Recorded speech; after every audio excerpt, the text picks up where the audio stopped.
Saya nampak kenyataan Hisham Mudin, Hisham Jalil ni semua memang kepala tak betul tuan. Saya nampak dia ni sebenarnya dia berubah dengan dahsyat sekali. 180 darjah berubah ni semenjak beliau tidak dilantik semula sebagai Ketua Perangan UMNO Malaysia. Sebelum ni masa kita bergabung dengan DAP, dia masih Ketua Perangan 1 bulan dia masih lagi Ketua Perangan. Tetapi nak marah Presiden tak boleh. Sebabnya yang dia pergi bertanding Majlis Kerja Tertinggi, kenapa? Kalau dia tak bertanding Majlis Kerja Tertinggi, dia kekal sebagai Ketua Perangan. Maka kalau dia tak dilantik semula sebagai Ketua Perangan, maka dia boleh kata dia kena drop. Tetapi bila dia bertanding sebagai ahli Majlis Kerja Tertinggi dan dia menang, dan kebetulan calon naib presiden kita Datuk Seri Azalina tewas calon naib presiden, dia lebih senior, lebih matang, lebih layak untuk duduk sebagai Ketua Perangan UMNO Malaysia, maka presiden pun mengangkat dia menjadi Ketua Perangan UMNO Malaysia. Kalau tidak, rugilah. Presiden hari ini mengamalkan sifat negosiasi. Kalau dulu dalam mesyuarat Majlis Kerja Tertinggi, MKT campur dengan pengurusi perhubungan ada 56 orang. Hari ini dalam MKT ada dekat 70 orang. Orang yang jadi pengarah pilihan raya pun diletak dalam MKT. Orang yang menjadi pengarah strategi komunikasi pun dimasukkan dalam MKT. Kita nak libatkan seberapa ramai yang mungkin. Jadi kalau Hisham dah menang MKT,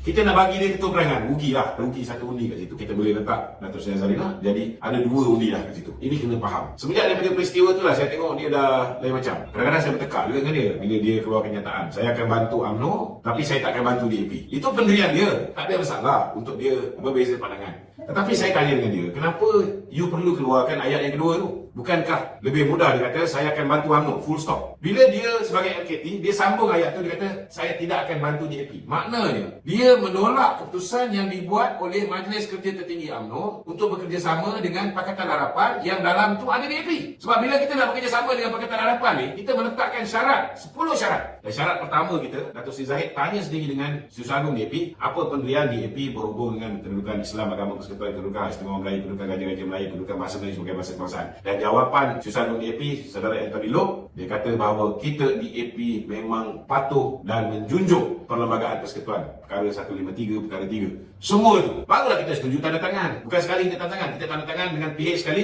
kita tanda tangan dengan semua 19 parti komponen sekali. Tetapi bila dia tak dapat jadi Ketua Perangan balik, dia hari-hari dia keluar kenyataan ni, saya nampak lah, minta maaf cakap lah, tak menguntungkan parti. Jadi bagi saya lah, beliau ni pun dah lebih kurang sama macam Syed Sadin. Kalau dia rasa dia tidak bersetuju dengan pendirian yang telah dibuat dan dia persetujui ketika dia Ketua Perangan UMNO, dan sekarang bila dia tak dapat jadi Ketua Perangan balik, dia rasa dia tak bersetuju. Dia rasa pendirian parti ni patut ikut apa yang dikehendaki oleh puak-puak Perikatan Nasional. Dia nak supaya parti ni bekerjasama dengan Perikatan Nasional, bukan dengan PH, bukan dengan DAP. Maka sewajarnya dia meletakkan jawatan sebagai ahli Majlis Kerja Tertinggi UMNO, dan dia teruskan sokongan. Sama ada dia nak masuk Perikatan Nasional pun boleh, dia nak jadi orang yang berbeza pandangan, dia nak memekak daripada luar pun tak ada masalah. Tetapi kalau dia masih lagi berada sebagai MKT UMNO, setiap tindakan dia ni menyusahkan kita. Hari ini sepatutnya kita ni, pimpinan, kena yakinkan akal undi kita untuk menerima Pakatan Harapan dan rakan-rakan dalam komponen Pakatan Harapan. Bukan kita ni menjadi batu api yang menyebabkan berlakunya perpecahan. Ini pandangan saya lah. Kalau Hisham